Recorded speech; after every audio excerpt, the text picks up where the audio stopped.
Hey booze, hey, do your blankets feel like super glue in the morning? Well sis, it's time to shake them off. Welcome to Wake Up Happy Sis, the show that jumpstarts your day with a bang. We're strolling down these self-care streets as we navigate the maze of wellness and healing. We're helping you live happy, healed, and whole. And we do it all with a hearty dose of belly laughs for good measure.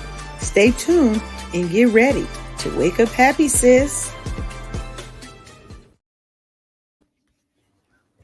Welcome, everybody. Welcome back to another awesome episode of Wake Up Happy Sis. I'm your host, Leanne Dulce, here with my co-host, Sharonda Seeley. And we're broadcasting. Oh, don't be interrupting the intro, man. Sorry. Okay.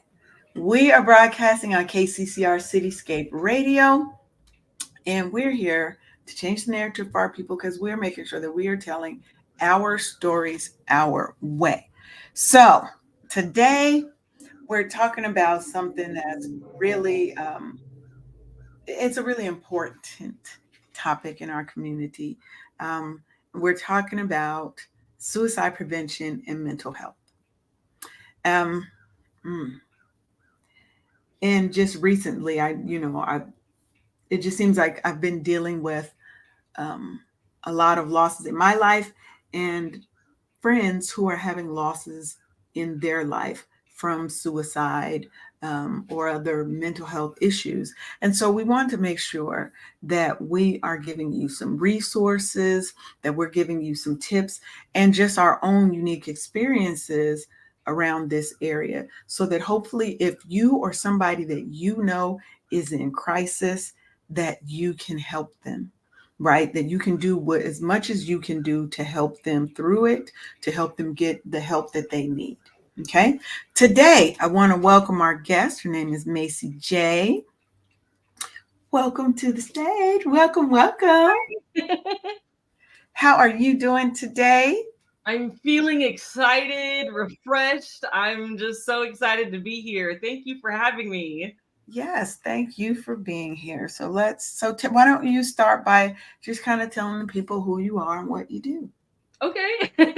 Well, hi, everyone. My name is Maci J. I am actually a global speaker with an education company called the Diversity Org. And what we do is we connect low income students with Fortune 500 companies to teach them about how to obtain high income careers. So, my goal is to teach people how to obtain wealth and have success. So, that's pretty much it. Well, and we definitely need that. We need that in our community. I feel like we are always the last in that attaining, achieving, and transferring wealth on to Right. our loved ones, leaving a legacy for our families, right? Right. I definitely want to see us get farther away from having to use GoFundMe's and things like that to support the end stages for our loved ones, right? We have to start building our own wealth, within our community, within our family. And it has to start with us, Exactly. So I love to hear that. Yeah. So, as I said, today we're going to be talking. I'm trying to get our streams back up. We're missing a few streams this morning. So, give me a quick second while I try to get our stuff back up and running because it's not being cooperative this morning. Technology will, life is going to life. It's going to do what it's going to do. It's gonna do what it's gonna do. Let's see. It's thinking about it. I think we're coming. Okay. One last one and we will. All right. We are live on all of our streams now. So welcome to those who just tuned in. You missed Maci's awesome intro, but you'll get to talk to her a little bit more at the end about what she's doing and where you can connect with her. You already know me and Sharonda. We're here every week doing all that we can to help our people to get through all the stresses, the trials, tribulations in their life so that you can live a happy, healed, and fulfilled life. That's our goal here on the Wake Up Happy Sis show. But today we want to really talk about mental health and suicide prevention.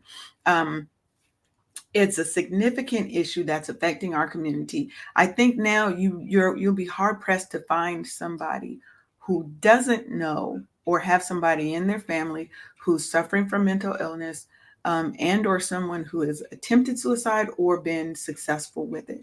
I, in my personal life, have had a few people who have been successful at their attempts at suicide. Some who have attempted and didn't, they're still here to this day. And I also have people in my own family who suffer from mental health, various mental health issues. Um, so this is an issue very near and dear to my heart, because oftentimes we don't see those warning signs, or we see them and we don't pay close enough attention to the warning signs, to the way that people talk, to the changes in their demeanor and their personality. And I don't want people to come out of this thinking that it's your fault that somebody committed suicide, that because sometimes you can do all that you have done, all that you have the power to, and they may still choose that option, because though that is their demons and their trauma that they feel they cannot work through. So I want to start by saying, don't feel like, if I had just, Mm-hmm. right? But we're trying to give you some tools and just some of our own experiences, so that if you see things, you can be a little more cognizant of what you're seeing, how that may be a cry for help, and maybe some avenues that you can go to get this person assistance, so that they can navigate all the things that's going on in their heart, in their mind, in their soul, that's telling them the world would be a better place without them. Mm.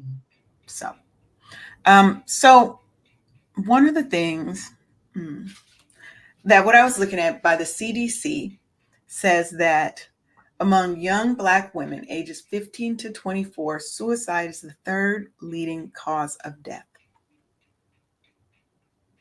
And I've been seeing recent posts where you have middle school kids, you've got elementary school kids who are being bullied, who are committing suicide.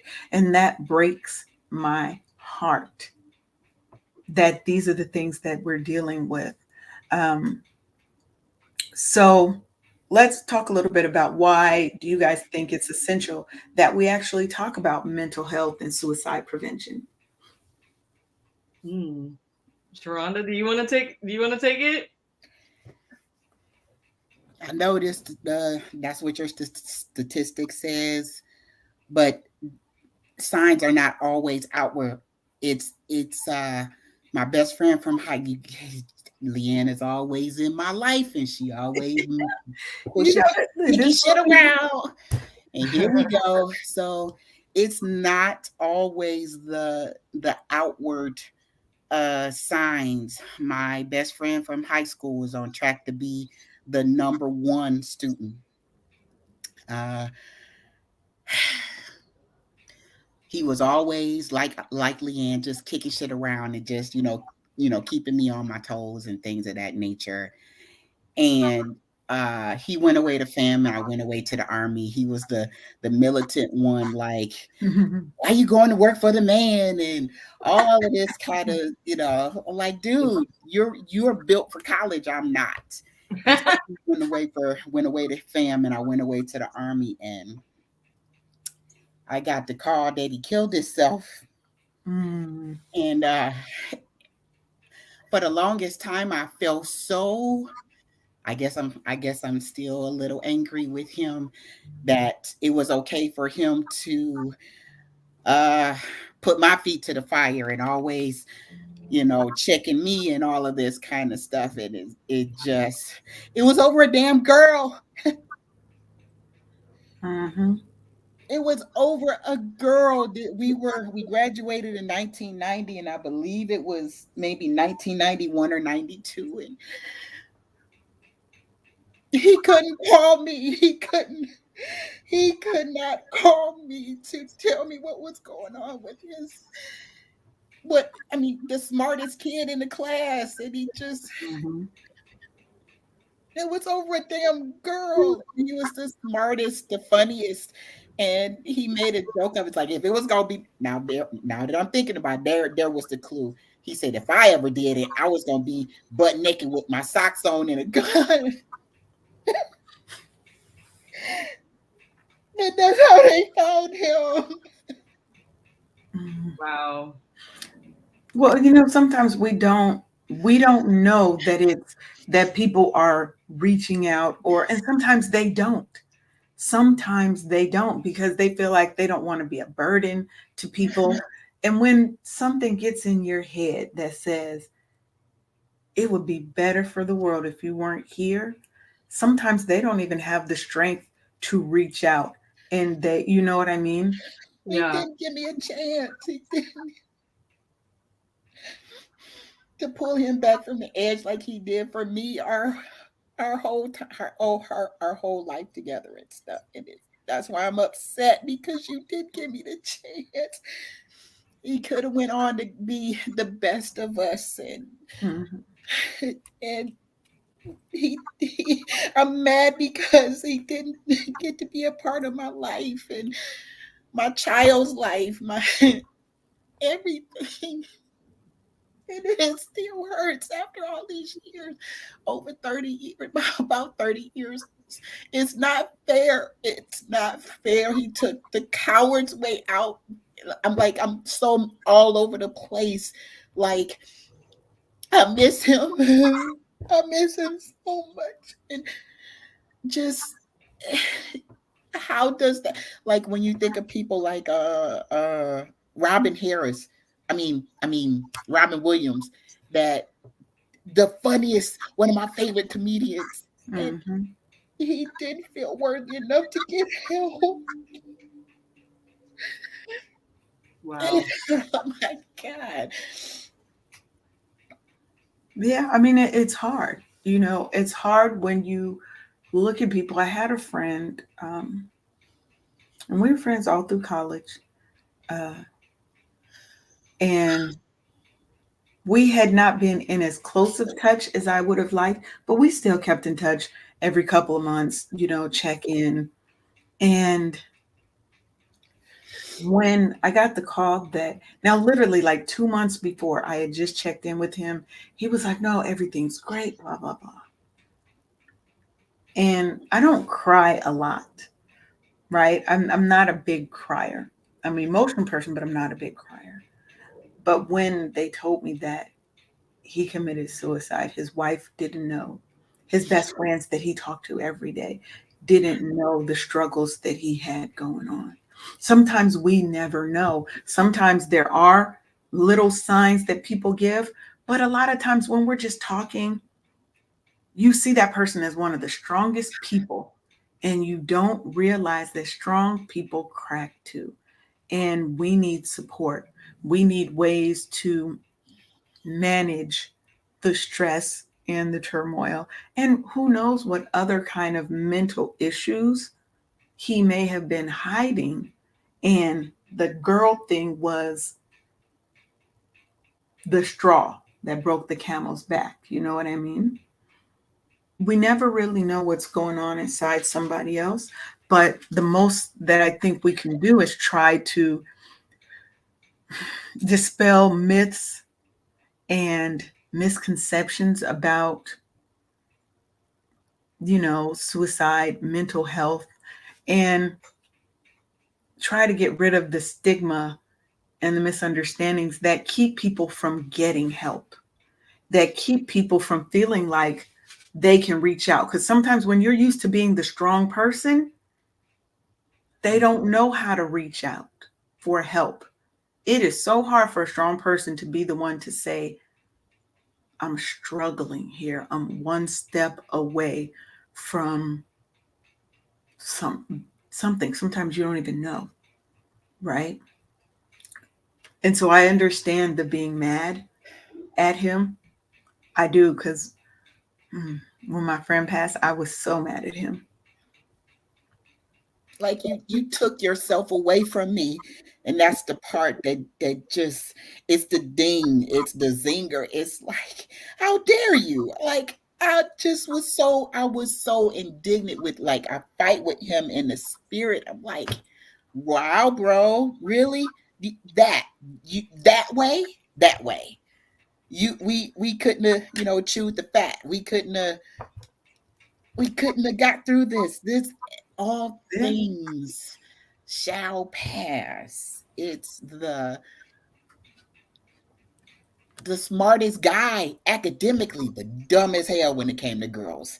It's the, ah, oh my God, my God. And it's, I find that, okay, so the mental, okay, so nowadays, 30 years later, we have language that we didn't have back then, or we didn't know what to call it back then, or whatever. And it's like, you left us all behind so you could go and handle it yourself. And it's, it was just, it's just still too much even after 30 years. And it's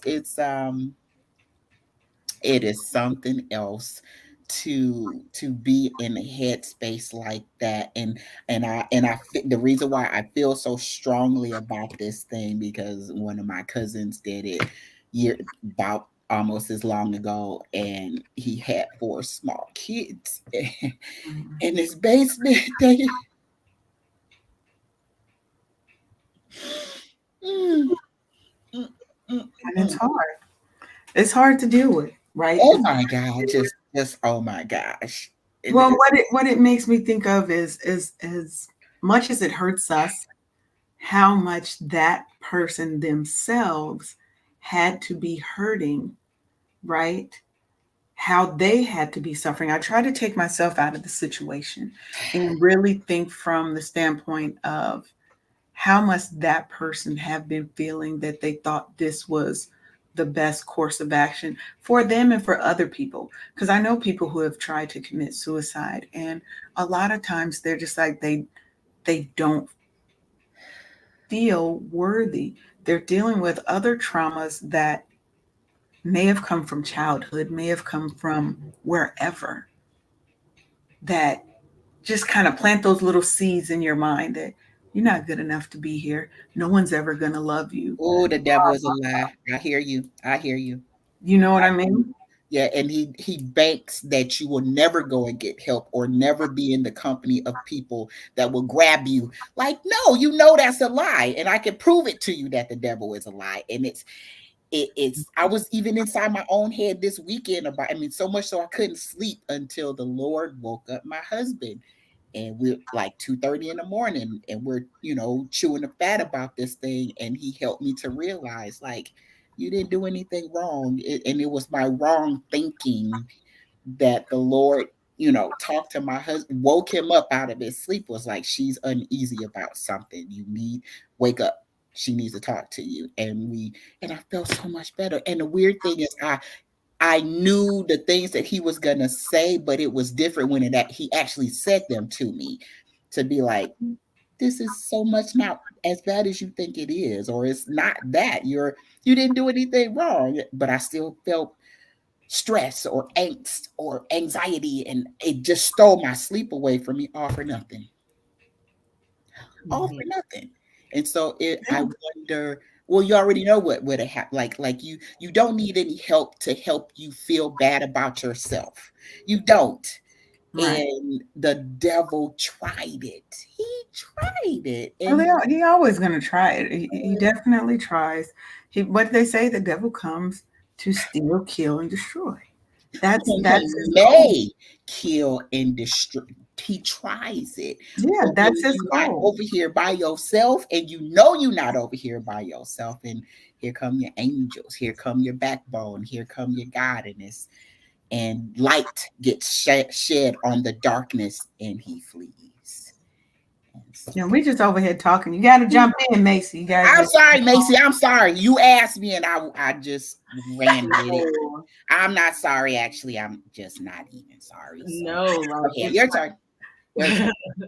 taking this all in like has me like so emotional. Like I can't even I couldn't even say anything for a second because it I really know, right?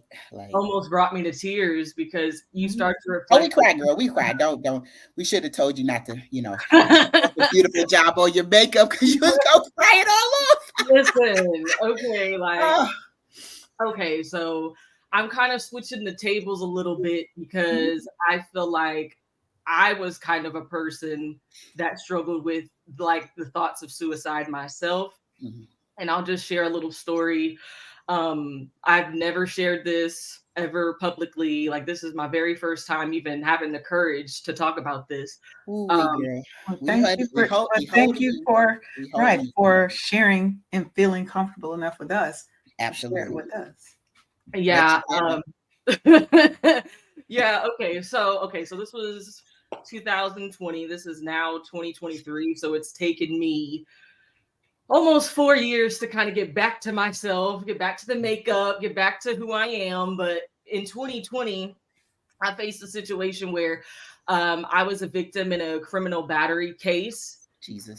It was like Mhm. a 3-time criminal battery. So it wasn't just one, like, it was almost a felony. And I had to go to court for it and everything. And so the person, I was home alone. I lived by myself. All I had was a puppy. And there was a person that came to my place, like pretty much set me up. They got my address. They came to my place. They knocked on my door pretending to be someone else, and it was a different person. And so as soon as I opened up the door, they pepper sprayed me. Jesus. And so I had never been pepper sprayed before, by the way. And if you don't know what being pepper sprayed feels like, it feels like your eyes are burning, like it feels like your eyes are on fire. Mm. And so, I mean, and the person, they brought two other people with them. They brought a bat. They like literally came to my place to really like potentially end my life. Um, and this was really, really hard because after that, like, it was a whole fight. It was a whole like, they took my phone. I couldn't call 911. So I had to find like my iPad to call my mom to call the police because like I'm like, I can't see. I don't know what to do. Right, Like, can't even go out. Yeah, can't even go and get help because you can't see. nobody came outside, the neighbors, like it was just nothing. And so I really felt like it was kind of like a Tupac "who shot you" type moment because I was like, who do I trust? Who just set me up? Like, I don't know what's going on. I don't know if I put water, when I put water in my eyes, it started to burn It just more. intensifies. Yeah, it was so bad. And so you would think, okay, like, okay, a fight, cool, like, but this specific like fight brought up, okay. This specific, can you still hear me? Yes. Okay. I can't, hold on one second. One second. Okay, sorry. My mom was trying to call me. I'm like, mom, I'm doing an interview. Anyways, and so it wasn't the specific like event that affected me. Like, I grew up in a dysfunctional, abusive household. My father was an alcoholic. So there were a lot of physical fights. There was a lot of violence. And so this specific event, this person who attacked me was under the influence of alcohol. So I don't know if it triggered like some Mm. downfall spiral in me Mhm. because from that day forward, I went left. Like, I wasn't acting like myself. I was doing like, my behaviors were not like myself. And it felt like it was a cry for help. Mhm.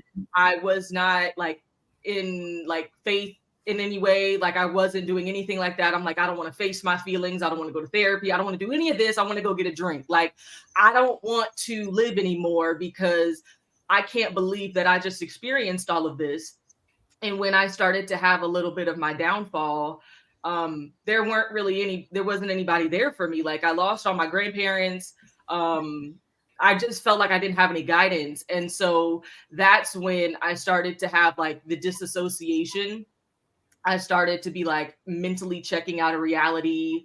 Um, and it felt like, coming from the side of like the suicidal thoughts, it felt like to others, everybody's judging me. Everybody's judging me for my behaviors right now, and they don't even know what just happened to me.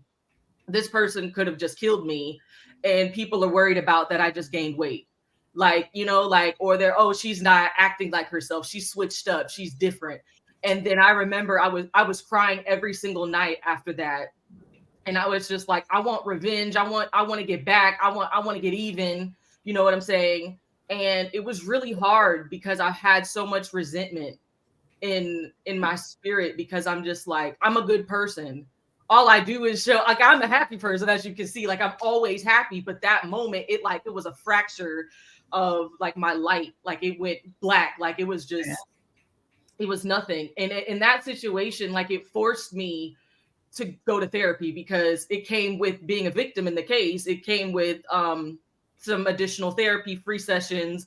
So I was like, well, since it's free, like, I might as well go ahead and, you Yeah. know, this is about, because I was always too ashamed to go to therapy. I was like, nah, I'm good. Like, I'm straight.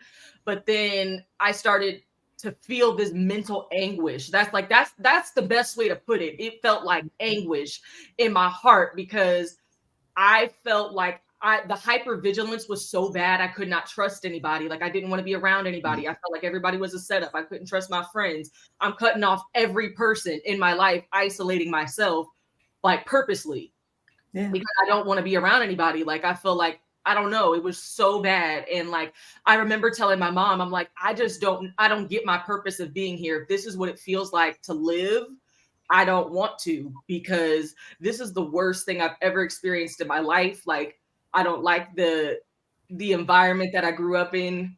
I'm sorry, kind of getting emotional. Nope, All right. not sorry. Take We your do time. not accept that. No, ma'am.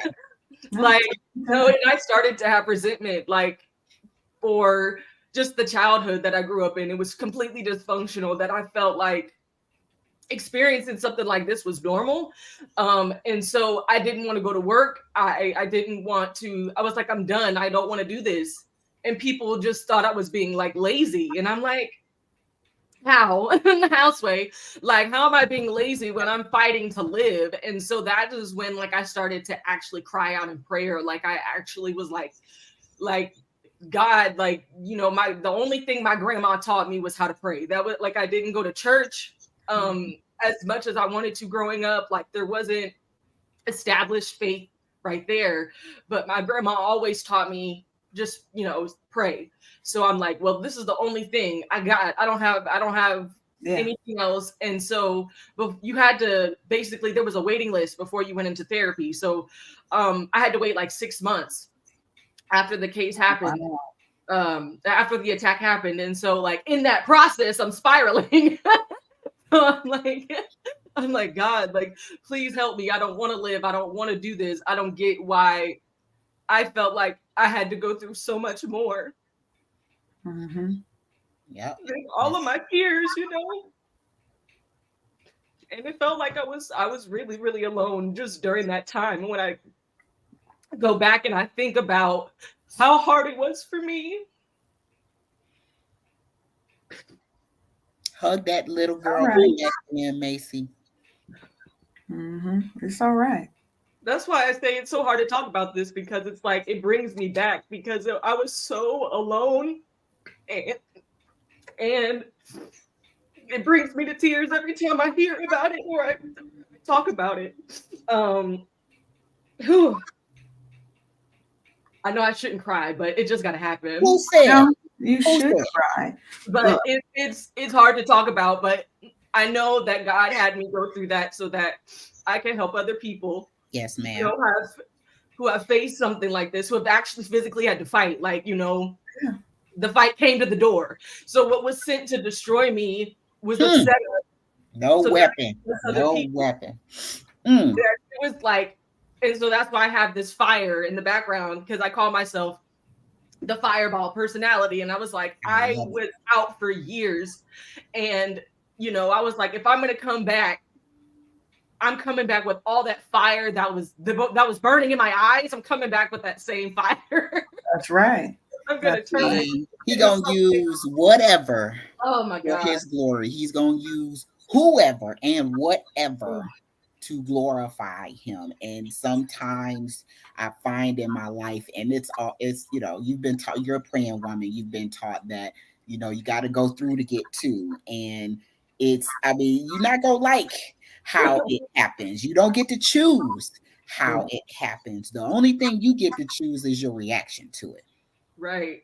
And I could have in that scenario, like, let's meet up again, let's fight, let's do, whatever you want to do. But then the craziest part about this whole like scenario is that it wasn't the fight itself. I learned forgiveness in my heart. Because Um, it's for you, not for them. It's for you. That's right. yeah, like, and the thing is that like I felt compassion for this person because my father was in prison. My brother was just released from prison after 20 years. Like, I've seen people in the system, and yet I still felt compassion in my heart for this person, because they ended up apologizing for everything. And like, I'm just like, whenever you're going through the case itself, and you have your prosecutors and what have you, they ask you, what do you want to do, like, as the victim in this case, like, what do you think is the best plan of action? And I'm like, it doesn't bring me joy to see somebody go to jail. It doesn't bring me joy to see them suffer more. Does that really help them? Like, if they have a family, does that really help their family? So like, I really like was like, honestly, I just want them to anger management, counseling, whatever it is that they got to do to get better for themselves and for their family. And the prosecutor was like, wow, like, I would not have felt that same way if I was in your shoes. And it's just like, it's because like I automatically have that mercy in my heart to give to other people. Like, I just feel like that situation changed like both of our lives, because even though this person attacked me, I feel like their lives were changed after that, because they could have Because had it a could have been felony. so much worse. You could have never walked away from that. Neither one of you might not have walked. I mean, that's God's work, to deal with that person. But because you chose to show mercy, because you understand that forgiveness is for you, not the other person. I don't know what it is. You decided that course of action to forgive and to show mercy because you didn't deserve it. Think of Jesus. He didn't deserve anything that happened to him, and neither did you, but they did it to Right. him. And Right. look where he is, and look how, girl, you see. I mean, at the end of the day, right, to be used by God is to be brought through that fire, to Yeah, be wrung out man, to dry, Literally. okay, to be drugged through the mud, right? Because you have to have a testimony. People think, oh, it's supposed to be. I was listening to Lauryn Hill, and she was like, when God uses you, He's going to use you. It's not for the glorious things. It's the things that's going to hurt. mm, It's going to hurt, right? But they say He gives His biggest battle to His strongest soldiers. absolutely, And the goal is absolutely. for you to come through that because He has something bigger for you on the other side. Now, I don't know why He does it. I've had times where I'm thinking, why me? Why Right. did it have to happen to me? What did I do to deserve this? And that to me is the wrong way to look at it, right? Hmm. Is what was the lesson in this that I'm supposed to bring with me to this next level and to share with the world? Now, I can tell you 100%, Macy, that would not have been my response. I'd have tried to have them put under the jail. I would have sent some people after them. They would not have walked away from that. And that's crazy because like, like that same night, like my brothers are coming down and everybody's like, like gathering because they just found out that I just got attacked. Like, they want smoke, like they want all smoke. But the thing was, like, through time, I was like, I'm just tired. Like, I'm tired of being angry. I'm tired of this case going on. I'm tired. Like, you just Yeah, get I tired want of my it. life back.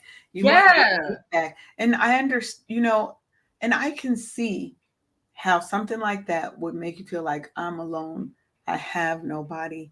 I can see where that spiral would happen because who do you trust at that point? Right? Right. Who do you trust?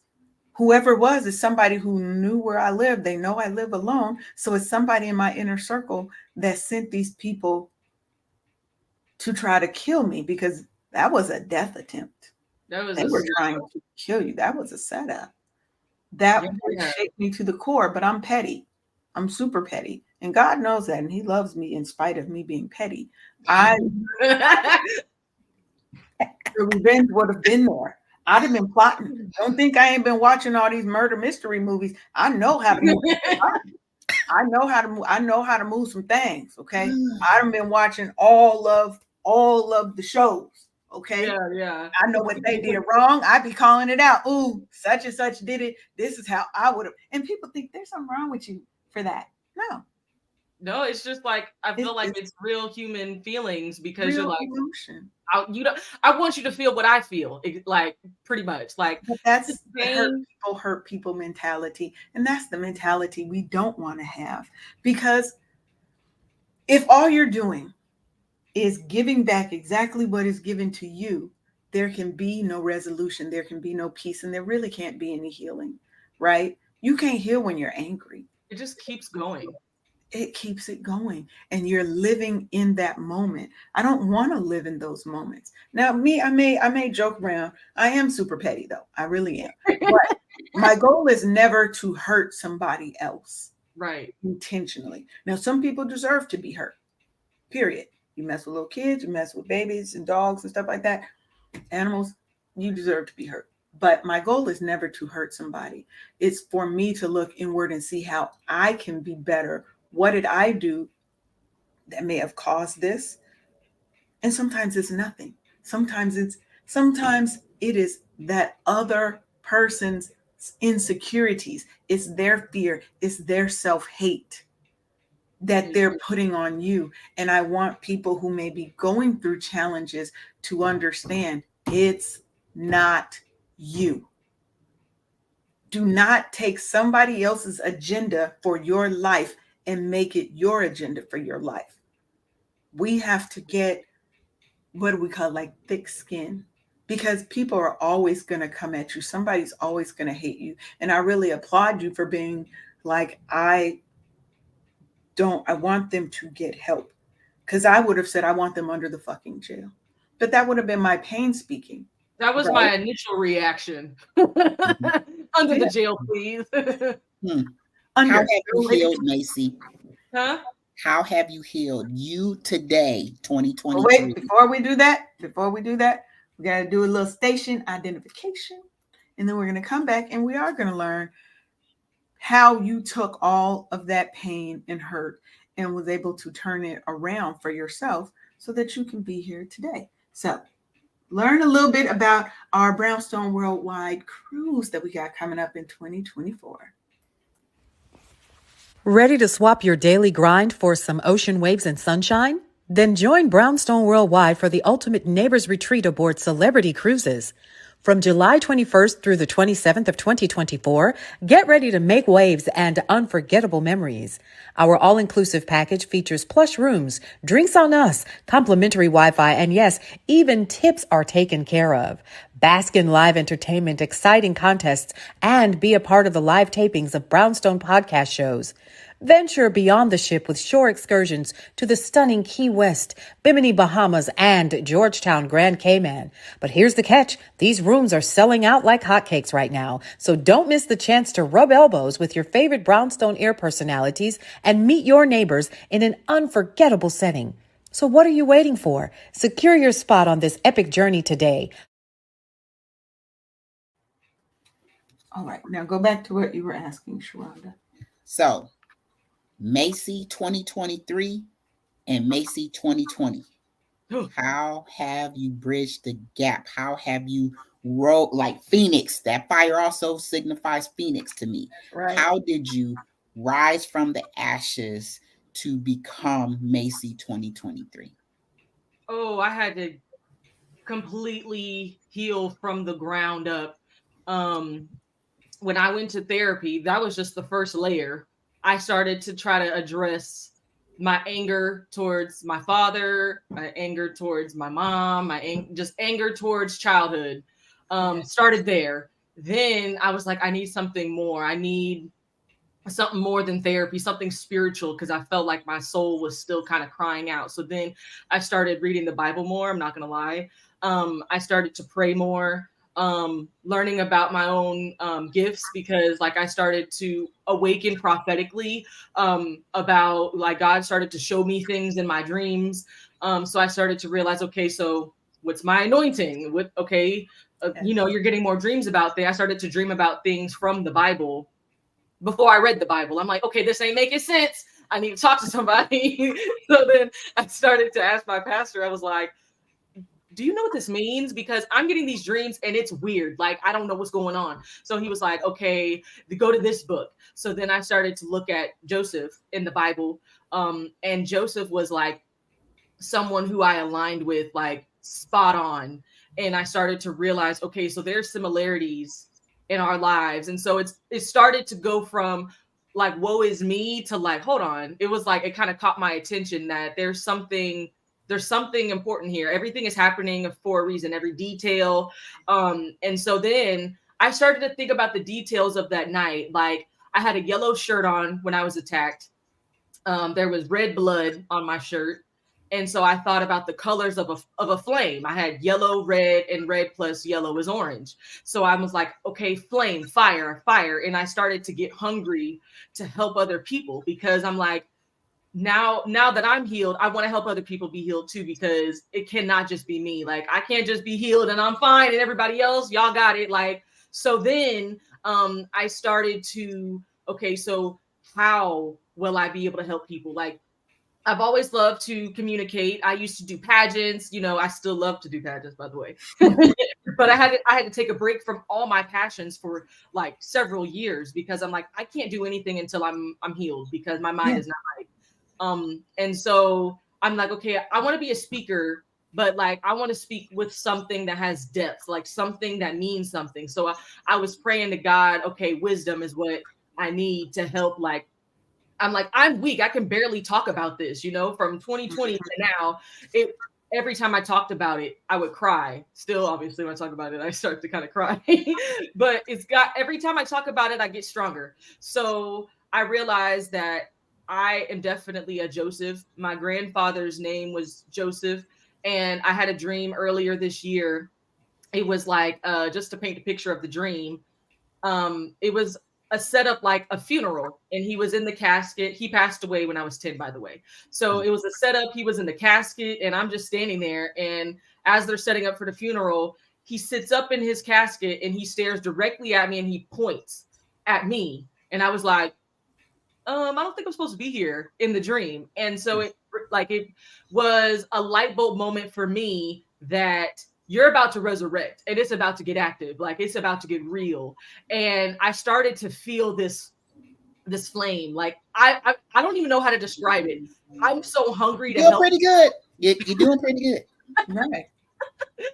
Everything shifted after that, because I've faced betrayal after betrayal after betrayal, pain everywhere, and I'm like, God, there must be something going on. Like I must be destined for something huge. Got And something good for you. Know it. something keeps trying to destroy me, Mhm. and I'm like, you know what? I'm about to fight back. That's when this year was like, I'm fighting back. I don't care who's in the way. I don't care. It's like each year I got stronger.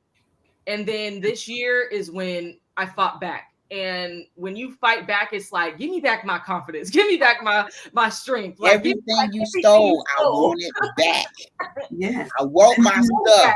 Run it back, Mhm. because I suffered for this, and everything that I suffered for now, like I'm in a global speaker position now. Like this is fresh. This is so Mhm. fresh. And that's why I'm like, I'm here today and I'm so excited to just be here with you guys, because like this is a part of the resurrection, you know? And I just announced that I'm a global speaker, and now it's like, let's get active out here. Let's do it.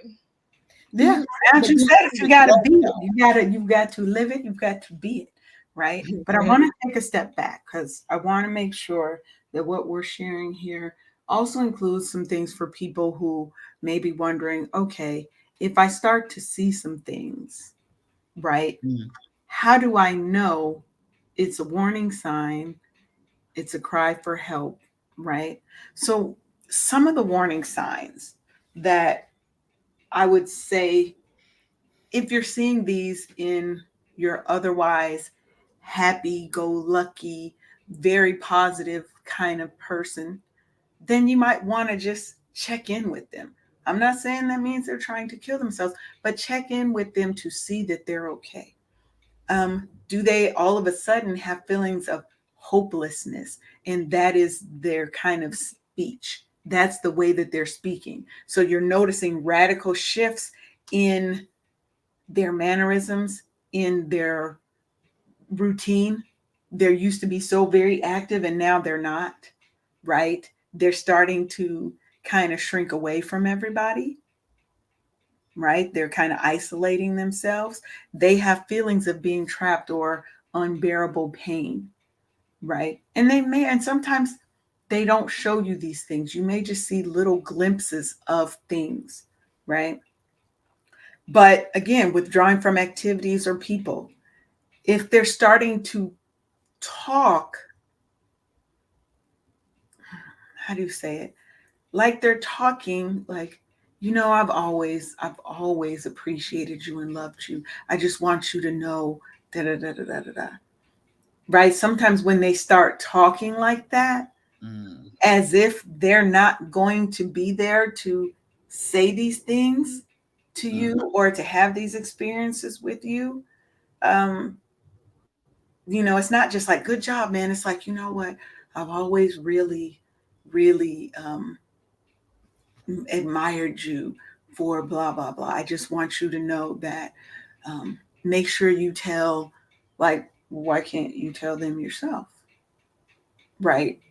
Mm-hmm. Things like that. Noticeable mood swings, um, substance abuse, right? All of a sudden they seem to be drowning their sorrows in liquor, in drugs, and whatever.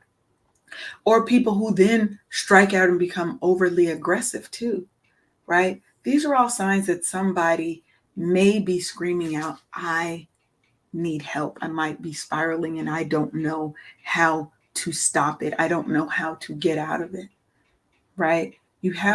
We have to pay more attention to our loved ones. And sometimes we don't do that. I know I'm bad sometimes with keeping in touch with people, and I try to make a concerted effort to keep in touch with people, right? But we have to also realize we're going through our own trials, tribulations, and dark spots and dark patches too. So you Right. have to look for these things in yourself too. Sometimes we don't know that we are struggling, that we are on the brink of burnout, of all of that, right? So we have to make sure that we are checking in with ourselves and with our loved ones, our friends, our family, our children, because children are suffering too at schools. Kids at schools are so rude and disrespectful and uncaring and unfeeling, and they will, you've I've seen, there's been rises of little kids committing suicide, 8 years old, 10 years old, Jesus. committing suicide, excuse me, because they're being bullied, they're being threatened, they're being beat up, they're being mistreated. All of these things are going to have an effect on our children. We have to make sure that we are getting them the help that they need too. And just like Maci was saying, that shame that she felt about getting support, we have to figure out how to put that out of our minds. And we can no longer live under that stigma that what happens in our family stays in our family. We don't talk about our problems. That's Yes, what was we hurt. Yeah, because that's what's keeping us hurt. That's what's keeping us in fear. And that's what's keeping us from moving on, moving up, and like you said, resurrecting, because we're stuck in this little bubble that says you have a problem, you better keep it with yourself. Only person you could talk to is God. Mm-hmm. Now, God's a good person to talk to, Absolutely. but you might also need to talk to that therapist. I agree. I feel like, just to add on to that, because I feel like I had to wait until something scary and tragic happened to me in order to go to therapy. So it's like, don't wait to go to therapy when it's that bad, because you're at the brink right there, because it was either I'm out, I'm checking out, like it's a wrap, or I got to do something. Like it was, I had to choose which side I was on.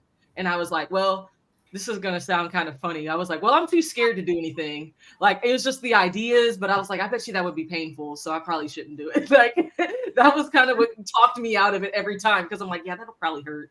So I don't think I want to do it.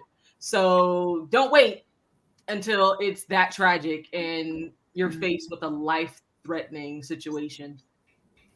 Yeah, I've thought about suicide before when I was younger, when I was a teenager. I thought about it. And like you, I was like, what happens if it doesn't work and now I'm all fucked up? Ooh, Right, you have those thoughts too. Those are the things that honestly stopped me, was fear of what if it doesn't work and I'm still here, but now I'm here and fucked up. I went away to the army without in 1990, and so I guess basic training and stuff people were going through made them do such a thing, and they thought that tying a buffer cord around their neck and throwing it over and jumping off of a 3-story building. Yeah, the suicide attempt didn't work, and now you fucked up. Like, Right. And those are the things. And plus, I'm scared of heights, so I can't do that. Okay, so I can't jump off of something. I'm scared of heights. I'm not gonna do that. Okay, you get a whole world of problems now, man. Like, bring it down. I didn't have a gun or anything, so and I know I don't want people to think we're making light of this, because these are things that I actually thought in my head. Right. These are things that people go through. Right. I guess these are the things. Crystal, don't judge me. Yes, I'm scared of heights. Don't judge me, Crystal. We're not here to judge Leanne's fear of heights, because yes, I am. But even in my fear of heights, I will sometimes do things anyway. I've gone zip lining. Now, will I ever go again? No. Girl, it's amazing. I went. No, it ain't. No, it ain't. No, I mean the thoughts that go through our head where the ideations are concerned. Yeah. Like, and the stigma. And a lot of times, sometimes our fear is other people judging us. Right? That's a major fear. And that is such a stigma in the Black community around not getting help. I'm not crazy. You don't have to be crazy to get help. And we need to be proactive, right? Therapy doesn't always have to be reactive. It can be proactive, so that you have somebody to talk to about your feelings, your thoughts, the things that are going on, how you can unravel some of the pain, the hurt, the trauma that has been thrust upon you, that, like I say, is you've been locking all these things away in little pieces of your soul. That little 5-year-old girl who was molested or who was abused or whatever, that still doesn't feel safe. And every time something happens, it triggers something in your mind, and you go back to being that scared little girl. Right? Yeah. I feel like, how do we navigate that? We have to get help. I feel let me say let me say this one last piece, and then I'll let you go. And sometimes it's a combination of people. Right? Sometimes people think you either have to have a therapist or a psychiatrist or a coach, or a life coach, wellness coach, whatever. These things are designed to go hand in hand. Right? They focus on different aspects of things to help you kind of bring yourself back to that whole. Right? So I want people to get rid of that stigma, put those thoughts out of your mind that says, people are going to think I'm crazy, or I'm not crazy. I don't need, how are they going to help me? What are they going to, they're not here to tell you anything. They're here to help you realize what was happening and how that's resolved into your life, how that's become now a habit. Your trauma has become a blocker and a wall and a habit. It's a part of your characteristics now. It's not. Yeah. I don't want it to be a part of my personality to be a bitch because I'm scared of letting people in, because I have a fear of attachment and a fear of people leaving me, which is a real thing for me, by the way. Yeah, Mhm. I'm with you. right? So no, go ahead. Sorry, Macy. Go ahead. No, that's okay. Like I feel just adding on to that, just thinking about okay, so how do we implement, you know, mental health into our day to day? Let's just say you can't afford therapy. Therapy is expensive. And I started to think about some ideas that you could do every day. I've been making it a priority to write down things I'm grateful for, at least three Journaling. things. Mm-hmm. Just like Mm-hmm. fostering more gratitude. Mm-hmm. And even Mm-hmm. if there's something that you feel like you're sad about or that's on your mind, I just write it out. I just write out how I feel. It doesn't matter how ugly it Yeah, is. Like because you might not have anybody to talk to, so you might as well write it down. Like and at least just observe like how your behaviors are because you don't always have someone to talk to. So that always helped me. Mm-hmm. yeah. I 100% agree with that. Is gratitude is such a great way to help you get through a lot of things because sometimes we don't even realize all of the wonderful things that we do have in our life because we get so narrowly focused on these bad experiences. And I'm a believer in what you believe and what you would focus on is what you attract to you. So if I'm Mhm. focusing on all the negative things that keep happening to me, what am I drawing to me? More Mhm. negative. The universe doesn't look at good or bad, right or wrong. It looks at intent. And what is your intention? What are you focused on? That's what you're manifesting. So when I'm focusing on lack, I bring about more lack into my life. So Exactly. how do we turn that around? Focus on the gratitude. Focus on the wonderful things that you have in your life. Hey, I got a roof over my head. I'm able to pay my bills. I have friends who do love me and support me, right? I Mhm. have a dog who loves me unconditionally. I have whatever, right? These things. And sometimes the gratitude is looking at yourself and loving everything that you see. It doesn't mean you don't want to improve upon what you see, but Right. loving who you are as you are in this moment, I right? love it. That's where it can start. But it also is getting help. Well, I'm always going to harp on getting professional help because sometimes we need somebody who is not close and is not personal to our trauma, that they can look at it from a third party. I have no skin in this game, so I can look at it. What's the word I'm thinking? My brain is not working. Right? I can look at it without judging it, without knowing you, without feeling a certain way about the people inside of it. I can give you an unbiased view of what I see from what you're telling me. And sometimes that's what we need is Right. somebody who can get us out of our head and out of our heart and out of our feelings so that we can look at something without that cover, right? Because sometimes that it makes it hard, right? What was I watching? What's the show? Zatima. Now I don't watch TV. I watch this on Facebook. It happens to come on Facebook. I see clips. But Mhm. there was an issue that came up with the guy Zach about his mom.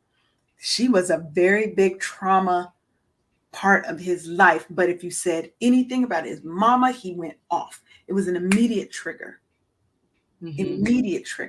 because that trauma builds reactions in us. And we have to work hard so that the triggers don't cause those reactions anymore. We have the ability to control them, but we have to learn how to control them. Because when all you've known is how to survive, when all you've known is trauma, when all you've known is trouble, Kirk Franklin said something. If you guys have not watched Kirk Franklin's Father's documentary Day. on YouTube called Father's. Father's Day, Mm-hmm. you need to watch it. I'm not a big crier, but I cried. I just heard about it today. Mm-hmm. But he said one thing. He said, we become indoctrinated in trauma. We become institutionalized in our trauma. Yeah. And we, what did he say? He said, we ask ourselves, what what would I look like well because I've only known myself broken? When Mm-hmm. he said that, That part. that was That's how most of us live our lives. We are so used to being broken and to function in that brokenness. That's all we know. We can't see the light at the end of the tunnel. The tunnel's dark. At the end of the tunnel is a damn wall in our minds because that's all we see is our trauma and our struggle. And there are ways that we can get out of it. Mindfulness is a great way to help you work through things because it allows you, it focuses on you being present, not what if I had done this instead, not I wish this had, not what if this, what if that, why did this. It's being present in the moment, focusing on how I look, feel, think, act in this moment. Yes, I'm mad. I'm not judging mad, but I'm trying to get to the bottom of, well, why do I feel mad? What happened that made me feel mad in this moment, or that made me feel sad, that made me feel useless? And those are the things that you then take to your wellness coach or your therapist and say, hey, I think I have some issues around this because this is what happened. Keep a log of the things that happen in your day. You'll start to see patterns. Oh, this is a trigger for me. Because sometimes we don't really know our trigger. We just know we get mad. We get upset. This hurts our feelings, whatever. But if you start to write about these things, keep a journal, keep it on your phone, do a voice note, something, so you can start to see the patterns, because that's going to be important. Those patterns are going to be your triggers. And once you know your triggers, you know the devil in front of you. And now you can find ways to react differently, right? And build a support network. I will say this all the time. Your tribe is sometimes what keeps you from suicide. It's the people who come and who will pick you up off the ground, out the mud. That you They're gotta let not them. going to leave you there. But girl, get out my head, Sharonda. I was about to say that. But I wasn't talking about you. I was talking about me. but you got to let them. You know, we have to let them. We have to let our tribe in and let them know when we have problems, when we are going through, when we feel like we don't even have the strength to get up anymore. You've got to reach out for help because they're here. They want to help you. They want to support you. Right? And then you have to set boundaries with yourself and with other people. Mm-hmm. Sometimes those boundaries are the things that will allow us to see who the people in our lives are and the role that they play. Because if people are used to using you, once that boundary goes up, trust me, they're going to go left. Mm-hmm. Because they no longer have that access to you. Because this isn't just about suicide prevention. It's about managing your mental health so that you don't get to that position. But I was about to hit. We out of time, y'all. Time. This hour has gone so fast. That's how this show goes. We could be on here hour and a half, 2 hours just talking. We've not lying though. That's just done it before on air. Oh my gosh. Yeah. The after show sometimes be lit as the regular show. But I want to thank you, Maci. Oh my gosh. Being here today. Share with the people how they can get in contact with you. Well, I have been trying to build up my online presence since I've been in this hiatus. So right now I'm working on my Instagram. So you can follow me on Instagram at the Maci, Maci, and that's it. I'm still working on a whole website and all of that. So I figured I'd keep it simple. Yeah, it's all right. It's all right. So if you want to catch up with Maci, see what she's doing, get to know her a little bit, hit her up on Instagram at Maci J. Make sure you check her out. Send her some good well wishes, some love, light, and happiness, because that's what we do around here. And Sharonda, tell the people how they can connect with you? So I know we were talking about mental health and the ideations and all of that kind of stuff. Well, it takes a whole mental thing to understand that you went into business to do your business, not bookkeeping. Hit me up at bookkeepingforlife.com, please, so I can help you with your mental health where your bookkeeping is concerned. I'm just saying. Baby, because that's a whole stress. The books is a whole stress. That's a whole different level of stress. That's over here stress. It ain't even over here life stress. That's the other stress. I'm just saying, I'm here Okay? to help. So, yes. So, let me help you with your books. And for those of you that would like to learn more about Wake Up Happy Sis and all the things that we do, where's my link? Head on over and join the Facebook group. It's free, there's no charge. You too can become a member of the Wake Up Happy Sis family because this is a safe space for Black women to connect, to grow, and to thrive. We are going from surviving to thriving. We are no longer living in trauma. We are no longer living in pain. We are no longer living in guilt or shame. We are throwing and casting all of those things off. And like Maci and that fireball behind her, we are resurrecting. My goal is to introduce you to you, the new and improved you, the you that is just sitting on the inside waiting to get out. Because I want you to live your best life. I don't want you to live in shame and guilt. I want you to put yourself first and be okay with that. That's a hard thing for a lot of people to put themselves first. Well, what about my kids and what about my husband? And they'll be fine. They'll be fine because you were a person before you were a mother, before you were a wife, before whatever. And we have to take care of ourselves first. Everybody else is going to benefit from the things that you give yourself.